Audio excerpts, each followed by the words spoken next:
السلام علیکم ورحمۃ اللہ وبرکاتہ۔ میں حاجی محمد فاروق HF اسلامک موٹیویشن میں آپ سب کا خیر مقدم کرتا ہوں۔ سیرت النبی صلی اللہ علیہ وسلم کا پارٹ 2 آج شروع ہو رہا ہے۔ واقعہ شق صدر۔ اس طرح رسول اللہ صلی اللہ علیہ وسلم مدت رضاعت ختم ہونے کے بعد بھی بنو سعد ہی میں رہے، یہاں تک کہ ولادت کے چوتھے یا پانچویں سال شق صدر سینہ مبارک چاک کرنے کا واقعہ پیش آیا۔ اس کی تفصیل حضرت انس رضی اللہ عنہ سے صحیح مسلم میں مروی ہے۔ رسول اللہ صلی اللہ علیہ وسلم کے پاس حضرت جبرائیل علیہ السلام تشریف لائے۔ آپ بچوں کے ساتھ کھیل رہے تھے۔ حضرت جبرائیل علیہ السلام نے آپ کو پکڑ کر لٹایا اور سینہ مبارک چاک کر کے دل نکالا، پھر دل سے ایک لوتھڑا نکالا اور فرمایا یہ تم شیطان کا حصہ ہے۔ پھر دل کو ایک تشت میں زمزم کے پانی سے دھویا اور پھر اسے جوڑ کر اس کی جگہ لوٹا دیا۔ ادھر بچے دوڑ کر آپ صلی اللہ علیہ وسلم کی ماں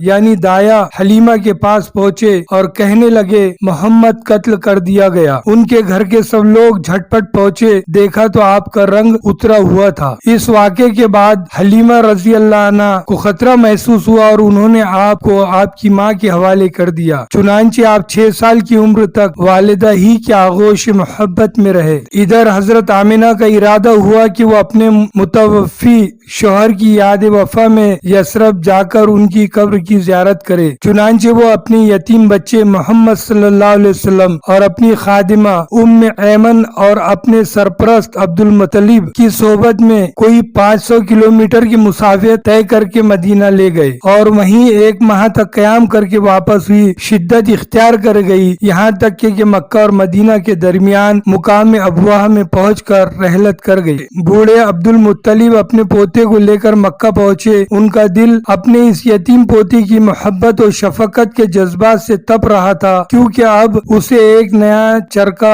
لگا تھا جس نے پرانے زخم کو کریت دیے تھے۔ عبد المطلب کے جذبات میں ایسے پوتے کے لیے ایسی رقت تھی کہ ان کی اپنی صلبی اولاد میں سے بھی کسی کے لیے ایسی رقت نہ تھی۔ چنانچہ قسمت نے آپ کو تنہائی کے جس صحرا میں لا کھڑا کیا تھا، عبد المطلب اس میں آپ کو تنہا چھوڑنے کے لیے تیار نہ تھے، بلکہ آپ کو اپنی اولاد سے بھی بڑھ کر چاہتے اور بڑوں کی طرح ان کا احترام کرتے۔ ابن حشام کا بیان ہے کہ عبد المطلب کے لیے خانہ کعبہ کے سائے میں فرش بچھایا جاتا، ان کے سارے لڑکے فرش کے ارد گرد بیٹھ جاتے۔ عبد المطلب تشریف لاتے تو فرش پر بیٹھتے۔ ان کی عظمت کے پیش نظر ان کا کوئی لڑکا فرش پر نہ بیٹھا، لیکن رسول اللہ صلی اللہ علیہ وسلم تشریف لاتے تو فرش ہی پر بیٹھ جاتے۔ ابھی آپ کم عمر بچے تھے۔ آپ صلی اللہ علیہ وسلم کے چچا حضرات آپ صلی اللہ علیہ وسلم کو پکڑ کر اتارتے، لیکن جب عبد المطلب انہیں ایسا کرتے دیکھتے تو فرماتے میرے اس بیٹے کو چھوڑ دو، بخدا اس کی شان نرالی ہے، پھر انہیں اپنے ساتھ اپنے فرش پر بٹھا لیتے۔ آپ اپنے ہاتھ سے پیٹھ سہلاتے اور ان کی نقل و حرکت دیکھ کر خوش ہوتے۔ آپ صلی اللہ علیہ وسلم کی عمر ابھی 8 سال 2 مہینے 10 دن کی ہوئی تھی کہ دادا عبد المطلب کا بھی سایہ شفقت اڑ گیا۔ ان کا انتقال مکہ میں ہوا اور وہ وفات سے پہلے آپ صلی اللہ علیہ وسلم کے چچا ابو طالب کو، جو آپ کے والد عبداللہ کے سگے بھائی تھے، آپ کی کفالت کی وصیت کر گئے تھے۔ ابو طالب نے اپنے بھتیجے کا حق کفالت اور بڑی خوبی سے ادا کیا، آپ کو اپنی اولاد میں شامل کیا، بلکہ ان سے بھی بڑھ کر مانا، مزید اعزاز و احترام سے نوازا۔ 40 سال سے زیادہ عرصے تک قوت پہنچائی، اپنی حمایت کا سایہ دراز رکھا۔ آپ صلی اللہ علیہ وسلم کی بنیاد پر دوستی اور دشمنی کی مزید وضاحت اپنی جگہ آ رہی ہے۔ ابن عساکر کرنے